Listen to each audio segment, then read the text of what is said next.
Loren, what do you think of cooking today? You know what? Today I'm really up for some of the seafood. Really? What a coincidence, because today you will have this chance. We will experience of cooking some seafood with our guest today. Great, and who will it be?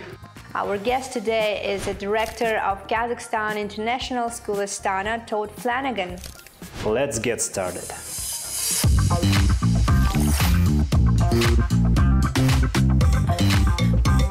Hello, Todd, welcome to our program. Hello, Anya. Very nice to meet you. Very nice to meet you.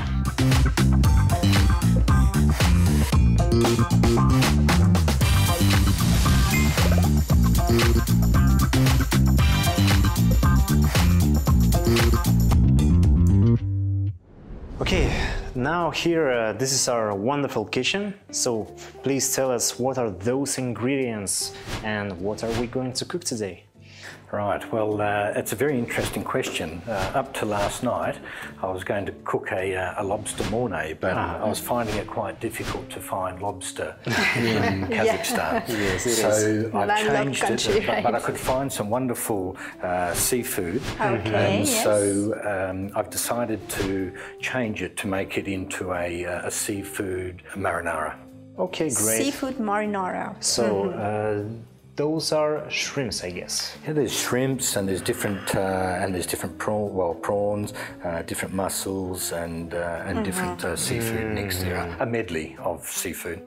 We also need some vegetables, right? Yes. Kind of bunch. In Australia now, we tend to sort of try to make sure that we use very fresh ingredients and try to have a balance between things that taste good but also very healthy. Yes. And may I ask, what is this? This Pesto, is this pesto, right? Yes, this is a pesto which you can flavour according to taste. Okay. Am I not mistaken? It's like Italian, right? It is Italian, yes. and when I was talking to a friend recently and I said I was actually going to be cooking in Kazakhstan, and she said, but that's not an Australian dish. But the reason being, Australia is such a multicultural country now, and we're influenced by people from all over the world. And so when those people have immigrated to Australia, they've brought their own culture and they've brought their own cooking techniques. And as a result, Australia really is made up of many different recipes, and that's what the success. That's amazing. Yes, we have little parts of different countries, Italy probably, and also yes. So let us start. What will be the first step? Okay, so I think we need to get some oil heated, and then we need to slice some onion and get some garlic and some ginger happening. Okay. So if we can perhaps maybe even use the majority of the garlic if we can squash it and cut it. Okay. Yeah, and then and if we can also get the ginger, the same thing, maybe a quarter of the ginger. Quarter of ginger. I'm putting olive oil. This one here, yeah. So, that calls ginger, okay. Yeah, so so a little bit more oil. Oh, of course. Yeah, good olive oil. We have lots of olive trees growing in Australia these days. So, in which part of Australia is this dish the most popular? Well, I learnt it from an Italian train driver about 30 years ago, and it had such an effect on me at the time. Italian train driver? He immigrated to Australia and he became a train driver, and he made it for me when I was up in the northern regions of Western Australia, and it had such an effect on me. I never forgot the recipe, and I've been making it for the last 30 years. I would love to have met him one day and told him what I... Okay, so let us have our gloves and we're ready to start. So I guess I will go with onion and garlic.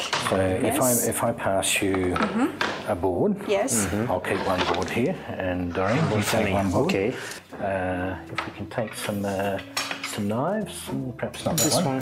Yeah, probably is good. And this one is good maybe to slice to this one. I'll take some of the garlic, and maybe the gentleman, if you can slice and dice the ginger, maybe this much. Okay. So, yeah. So. Should you do it like? I think just slice. You can this way. Like this. Yeah. Okay. Should I cut it like in small pieces? Yes, I think cut it in so that we can actually eat it when it's smaller. So. So, is this dish considered to be expensive in Australia? You can make it expensive by putting different ingredients into it. Lobsters, maybe. Lobsters, yeah, probably. But also, if you look at some of the nuts here, like these are cashew nuts and some pine nuts, and in Australia these can be quite expensive. So it depends on how flavoursome you want to make it and how cheaply you want to make it. So it really depends on your appetite and your budget. Right. Okay. But is it common? Reasonably common, I think, because a lot of people like to eat spaghetti, as they do here in Astana. Yes. And so you don't need to spend a lot of money. You can make it very simply with tomatoes and pasta. Let me take half from you, and I will... So you lead the process, we are assisting you. Might regret saying that, and you. I was talking to my mother last night, and she was saying, oh, good luck with that, because she thinks it's, she said, oh, you're not too bad a cook. And my mother was a great cook, and is a great cook. And she's a wonderful pastry chef, and she has these recipe books, and she's been collecting these recipes for probably nearly 70 years. And she used to always, I used to always be in the kitchen when my mother was baking, and never on this side, but always on that side. And I'd be licking the spoons and watching. So I think I got a great love of cooking from my mother. She should be proud of you now. Did she give you any advice? She said, good luck. She thought it would be difficult to perhaps talk and prepare food at the same time, because there's some concentration involved. So I might take, if you can put your onion into here. Okay.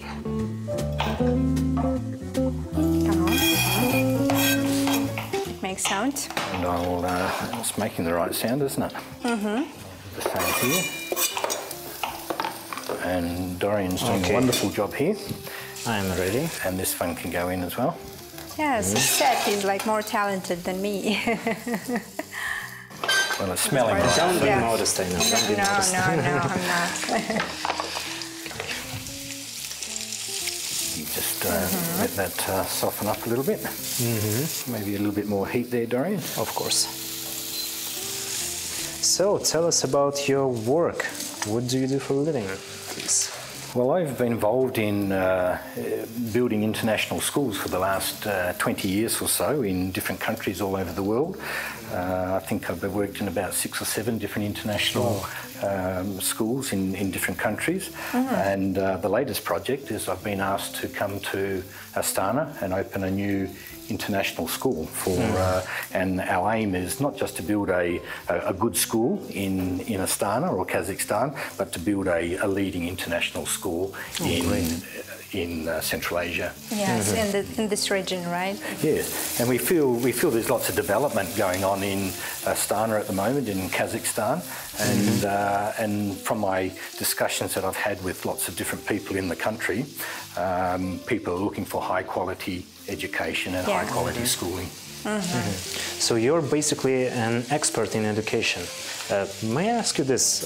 We often hear the proposals to raise the education standards, but what is the education standard today and the modern education?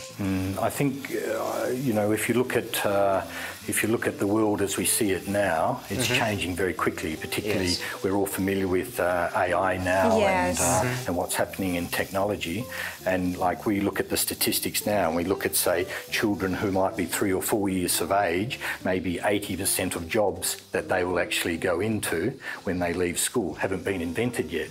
Right. And so this is one of the great challenges of education. So I think schools need to be places of facilitation where we can actually expose children into lots of different skills, so that when they eventually leave, they're equipped to be able to adjust and move into any field. For example, yes, can you share with us some latest developments in the education, in the secondary education in particular, yes, for children to be up to date It's all that technological boom we have. Well, I think, I mean, if you look at, say, we were discussing earlier about the different languages that people have. I mean, this is a great skill to be able to sort of work globally now, but particularly in AI, and maybe, you know, different people have got different experiences working with AI at the moment. I know when sometimes I post jobs, or sort of when I write recommendation letters, sometimes this can assist in this regard. But also I think with people, if they're equipped with the right skills now, it can lead them into groundbreaking technologies which haven't been used before. And you know, if you look at what we're doing with the school at the moment, we hope to be very community orientated, where people can perhaps on the weekends they can actually go use the school on the weekends. Maybe a younger child might be having swimming lessons at the school, and an older child might be having dancing lessons, and another child might be having ELTS lessons, for example. So schools just need to be able to adjust to what the challenges are of 21st century. And I think this is very helpful to kind of build this international community, you know, for children to really to be open, for different opportunities, not only in this region, but I mean, globally. Yeah, but I find the people, like the last 6 months, I've met lots of different people in Astana, and I find the people here are very sophisticated, they're very cultured, and they have a very clear idea of what they actually want for their children. Their knowledge of schools and what their hopes and desires are for the children are very developed, and this is why they're, you know, they're embracing, I think, new international schools.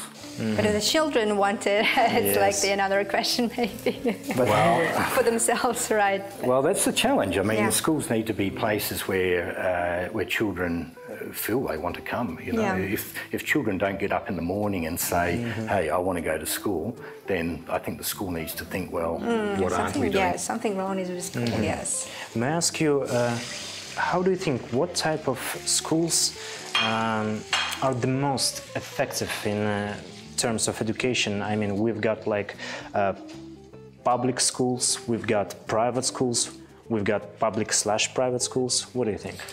I think the best school is the school that suits your child the most, because some people might have desires for their children to be a future Prime Minister of the country. Some people may want their child just to be, you know, a great chef, or some, you know, people have different desires and different expectations for their children. But at the end of the day, I think you need to ask the question, what school is right for my child? Because not every school will be all things for every child. And so parents should visit different schools. They should talk to the heads of the schools. They should talk to other students, to other parents, and they'll start to get a feel of what is right for their child. And while the gentlemen are so actively engaged in cooking, I will introduce you with some interesting facts about Australian cuisine. Australia is famous for Vegemite, a thick dark brown spread made from yeast extract.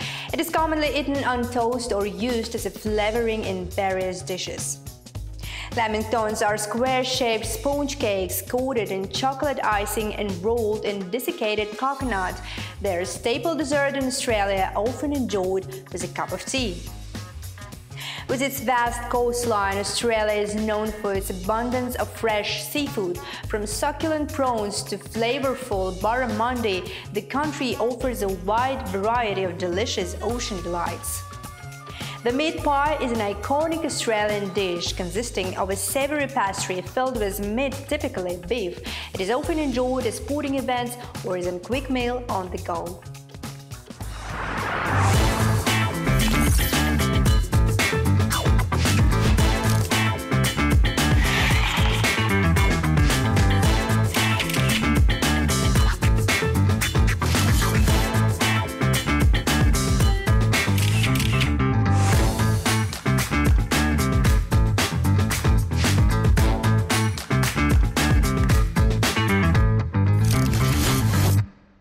So let's be back to our cooking process. So I think while we're preparing, I think maybe we can cut two of these in the same way, just slice them. How can I assist you? I think We're not going to cook the rice today because we've already prepared the rice before.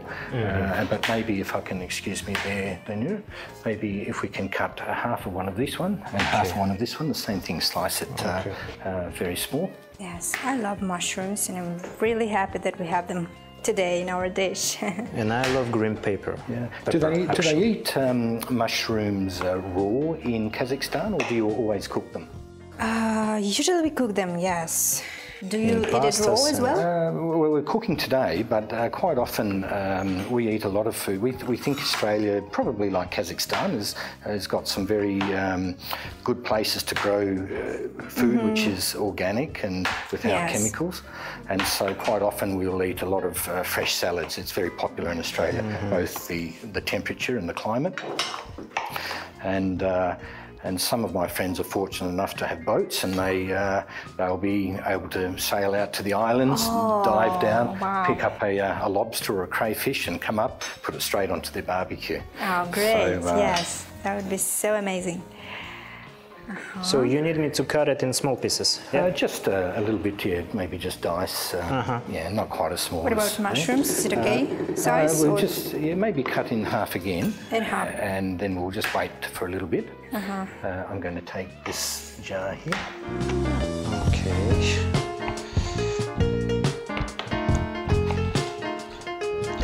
So what is the portrait of your student today? The student that you admire the most? I think students who are being true to themselves. I think this is a good philosophy for everybody in life. I mean, where they can actually be taught respect and where they can actually work out at a young age how they can contribute to their own communities as well as contributing to the wider community as they get older. And different schools do this in very effective ways. They run programs because what we're trying to do is influence children, to develop good values, not just good academics, but we want good students with good values. This is very important nowadays. Okay. So I'm going to take a little bit of this pepper also. I'll just hold off on the mushroom for a little bit, and I'll put a healthy pinch of pepper. Do people like their food spicy in Kazakhstan? Not it so depends, much. actually. It depends. Yes. So you wouldn't have half a bottle of Tabasco sauce. Yes. And if you can do the same with the salt. The salt, Because I love as spicy as it possible, actually. Yes. And I might take an opportunity if we have a small spoon in here. A healthy spoon of pesto. Oh, I love pesto as well. Yeah, it's got such a lovely smell Yes, as well. yes. So, Oh, look at the colors. I love it. So at least two of my favorite ingredients, mushrooms and pesto. Yes, it's gonna be good. Shrimps and pepper. Yeah. So I think this one can also go in there. Maybe half the yellow, half the green. Yeah. Have the yellow. So.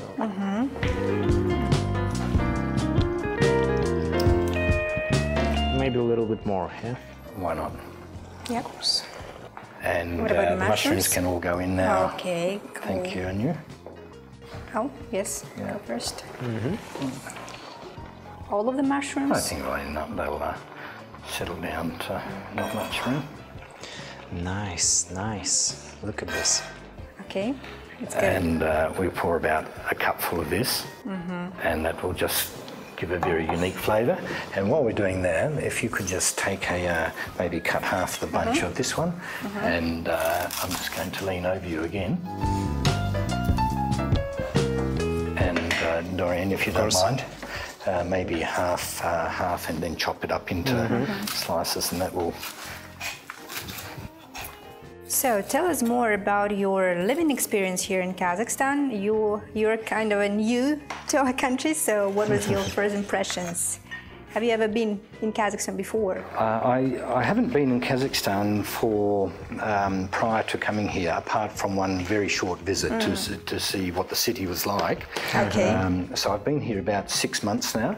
I came about a year ago to have a look at the project and to discuss the project with the investors. And and obviously I liked what I saw because I came back. And, but I find Kazakhstan, and I should say Astana more than Kazakhstan, because I haven't seen a lot of Kazakhstan in the last 6 months. I've been to Almaty. Right. But Astana, I find, when I recruit new staff from around the world, they all want to know what Astana's like. And I say Astana is a very soft landing in terms of an international posting. There's lots of arts, there's lots of culture, there's lots of good restaurants. Somebody asked me recently, and they said, what can we do if we don't like to go to bars and we don't want to go to restaurants and things like that, or to shopping centres and malls all the time? And I said, well, since I've been here, I've seen 2 world-class events. I saw the fall tennis, Il Divo, on Christmas Eve. They flew in from Italy, and that was just a beautiful way to celebrate Christmas. And just about 2 weeks ago, I saw a concert by your symphony orchestra playing the music of Hans Zimmer, and it was just an amazing sort of concert. So thank you, Astana, for being able to offer something to lots of people who've got different needs and different interests. Yes. All right. So you're enjoying your time, basically. I am, yeah. It's wonderful, and people are saying, well, how do you think that you'll enjoy the winter here? Because the winters here can get very cold, the most important part, and very extreme, and it's been minus 44 degrees centigrade since I've been here, and at the same time as it's minus 44 here, it was plus 44 in my home city of Perth. So there was like 80 degrees sort of variation. But one of the favourite things we like to do is to be able to put a big coat on and sort of go and walk and find a lovely little restaurant and eat a meal, and then walk back through the snow, because snow is quite a novelty to somebody who's used to living in temperatures where it's 44 degrees. So it worked out for you. It did indeed, yes. Okay, so, now we have the summer, and this is also a very lovely period of time. You can use this time for traveling around the country. You have very beautiful, picturesque places. Yes, in fact, next weekend we're travelling up to an area I think called, is it the Boulevard or Borovoy? Borovoy, yes. Yeah. Oh, yes. So people have been recommending that this is a lovely place, a nice part of the country. We call it Kazakh Switzerland because it's like very green and mountains, and it's like lakes. And since so I'm looking forward to that. And since I've been living here, more and more people from Australia have decided that they have a reason now to come and visit. So they're looking forward to doing more travel in this part of the world. So you're also like a kind of an ambassador for our capital. Yes, doing this job for. Yeah. So. So I think we can put the greens in on top of it. Okay, let's do it. Yeah. So just to give it a little different flavour. Isn't it too much? No. No, I think it will. It's only too much of the. It's never too much, right? Of the green. Yeah, exactly. Too much of green. Should I put more? I can't think it can all fit in. It's. And then normally with this dish we would let it simmer for maybe 20 minutes or so and let everything cook. And of course it doesn't always have to be seafood. Some people can put beef into it. I'm sure you could put horse meat into it if you wanted to. You could put chicken into it. But today we've chosen seafood just as something slightly different.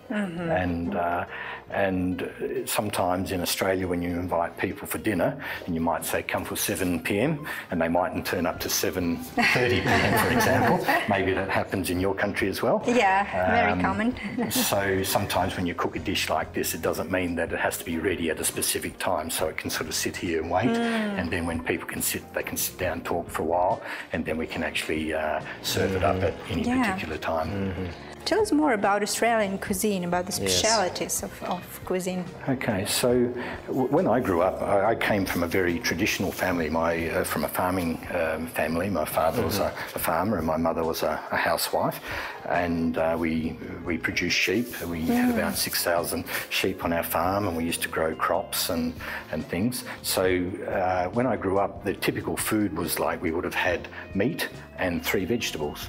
Oh, and okay. that was a very balanced diet. Not hugely exciting, but it was balanced nutritionally from that point of view. But over the last 200 years of Australians' history, and particularly over the last 50 years, Australia has had a large number of people immigrate to the country, and as a result they've brought all their very interesting foods and cuisines to us. So, and what's very interesting now is people take maybe some Australian cuisine or a Japanese cuisine, and they build this fusion concept. So fusion food is very, very popular now. Yes, that would be very interesting. Yes, and living here, you already mentioned that you noticed some of similarities between our countries and our nations, right?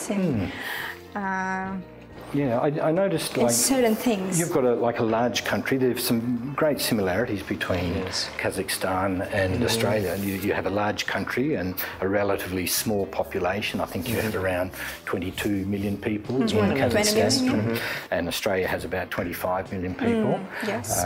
You have very rich minerals and gas and oil industry. It's same to Australia, and so from that point of view, you know, physically we have lots of great similarities, and then of course Kazakhstan and Australia also have very nice people, so from that point of view we share that similarity. But since I've been here, I've noticed that people are very civilized, very sophisticated, and very warm-hearted, and over the last 6 months that I've been here, people have been extremely warm and inviting and very kind. Right. I'm happy to hear it, actually. Yes, it's very pleasant. So, what do you think what do we have here? Our dish. Okay, so the dish has done what it's needed to do. So we need to just turn the heat down a little bit. Do we need to cover it with a lid? No. Maybe. We can put the lid on for a little while, but let it simmer and turn it right down to just a simmer now. And this would be the time, probably if I was cooking this dish in my home, I would be, you know, washing and cleaning up, and so that when I eventually sit down to eat dinner. So we are now waiting for the dish to be ready. Yes. Just to be ready, yeah. So and that'll be 5 or 10 minutes, and it would be ready. Super.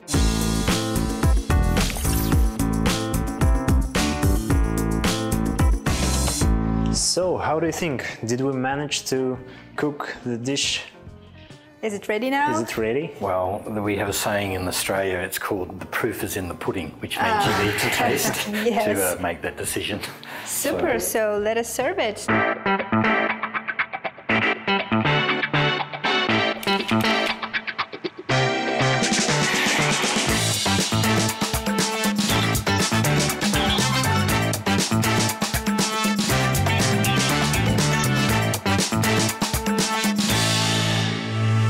Okay, now I think we're ready to go to our dining room, to sit at the dining table and to taste it. Wonderful. What do you think? Yes. So let's go. Move on. Let's go. Thank you.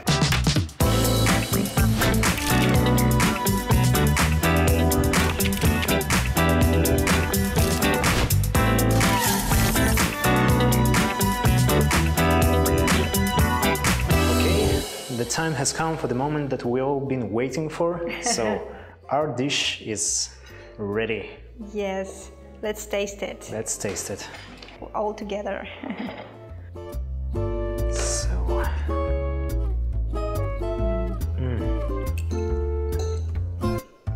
Yeah, it's good. What do you think, Dorian? That's why I told that we need more spices. Now it's perfect. Now it's perfect for me. Todd, what do you think about your own dish? As the cook or the chef of the dish, really it depends on the people that are eating it. So if you're happy, I'm happy. Yes, we are absolutely happy. How do you think? How would your mother rate your dish today? Well, my mother, I think, will be just happy that we were able to prepare something. And if we're all healthy after it, well, she'll be happy also. Yes. Yeah. What is your opinion, Ainur? Yes, I love it, totally. I can taste mushrooms. I feel the spice of it. Yeah, everything goes well. And as I say, I mean, we've discussed about putting different ingredients in, so it can, of course, it can be a seafood medley, or it could be lobster, or it could be just prawns. It could be beef, or, you know, as I say, horse meat, chicken, anything, depending on what your preference is. And we also have something to introduce you to. This is our dessert for you. It is called cheesecake with tare. Tare basically means hand-processed millet. So this is for you, please. And you got one. Wonderful. Thank you very much. And the millet is a very traditional ingredient. We put it in generally all the meals. And it can be used as a sweet ingredient. It can be used also for different dishes. And it's very, very ancient ingredient. We we use it from like generations and generations and generations. It's very, very healthy as well. And it's grown in the country, yes? Yes, it's grown in the country, of course. Yeah.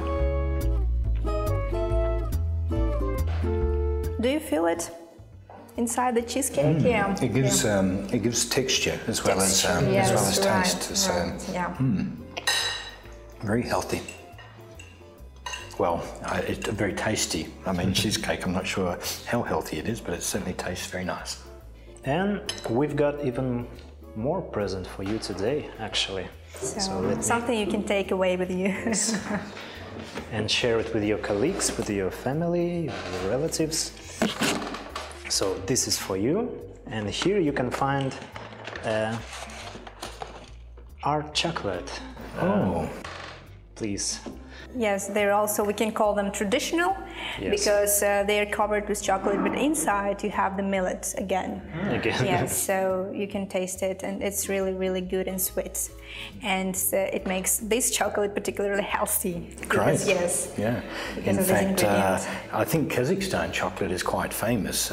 When I've been recruiting for staff all over the world, and every time that I go, I was in Melbourne, I was in London, I was in Toronto, I was in Bangkok, and every time I go, I take Kazakhstan chocolates and I put them on the table when I'm recruiting staff, and they always disappear very quickly. Yes, yes. So, in Kazakh language, the main ingredient is called zhent, and as Ainur explained, it's roasted millet, actually. Okay. Yeah, so we hope you will enjoy it, and yes, thank you very much. With a good cup of tea or coffee. Thank you very much. I will take it and I'll share it with my staff. Yes. So thank you very much again for sharing your recipe with us. It's very delicious and it's very new, and we're happy to learn, new recipes, and this recipe in particular. Thank you very much. Thank you very much. Thank you very much. And thank you very much for being a wonderful guest. That's it for today. All the episodes of Talk and Cook Show you can find on our website, so stay tuned and see you later on Silkway TV channel.